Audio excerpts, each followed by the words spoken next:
I don't want to get fined, so I'm not going to talk too much. Yeah. It's not the point. Listen, it was a difficult game. I think when you play against West Ham, there's always going to be... I think the referees will probably get called into more decisions because of the nature of West Ham's style. You know, it's very physical and they're asked a lot of questions. And it was difficult. I probably thought after the first goal that he gave for West Ham, he was maybe chasing the game a wee bit after that because it was clearly not a goal. We should have been 1-0 at half time. But it's always difficult. It's never easy for the referees. It's easy to sit here and say that they weren't so good. We got a couple of decisions that I thought were penalties. I thought the first one was clear. The second one, if you analyse it, young John Flanagan, we've got the reward for our enterprise and committing bodies forward. The young fullback makes a great run in. Lucas plays a wonderful pass. And I think if you break it down and you look at it, especially in slow motion, you see John gets a touch to go past the keeper. The keeper gets a little nudge with his elbow on the ball, but then as John's going past him, he catches his foot. So he goes over. And I think he probably tries to play the advantage to see if Daniel Sturridge scores, which he doesn't, and then gives the penalty. I think, of course, as the manager that gets it, you're pleased, and if you don't get it, it's probably a wee bit contentious. But and then the other ones that were in the box, I didn't think they were penalties for us. I thought the ball popped up to the young fullback and it unintentionally hit his arm. So, but I thought we were clearly the dominant team and deserved to win. Steven Gerrard and penalties, I think that's 10 in the Premier League this season, 11 in total. Be all right for the World Cup, won't he? For you, you'd be happy. It's incredible, especially when he's scoring 2 in a game. He did it at Old Trafford as well. I know he missed one there, but Yeah, and it's not by accident. He studies the goalkeepers.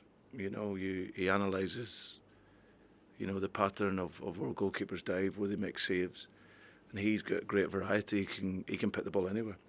And I think for me as the manager, to have someone as cool and as calm as him, in those pressure situations, he deals fantastically well with it. So I thought he was outstanding. Today's range of pass, the pass for the first goal, and as you say, his coolness. We had to change the game at half time. We were 4-3-3.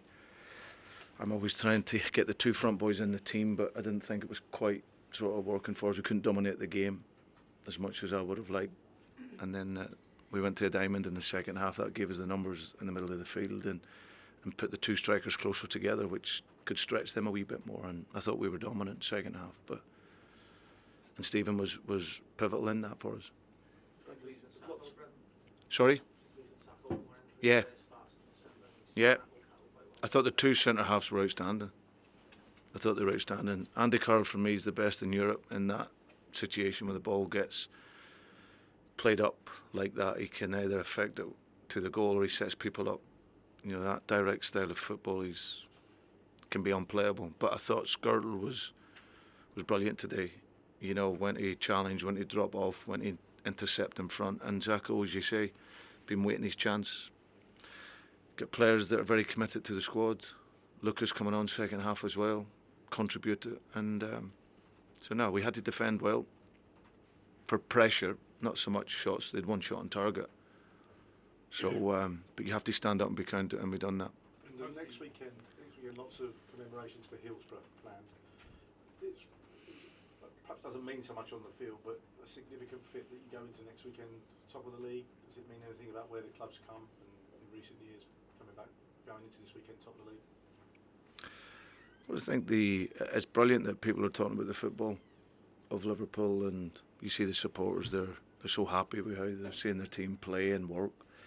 We can't say too much on Hillsborough. Obviously, the inquest is underway, so there's nothing we can say too much on it. But as a manager, I know coming into the football club that there's 96 people in the sky that will always be supporting this team.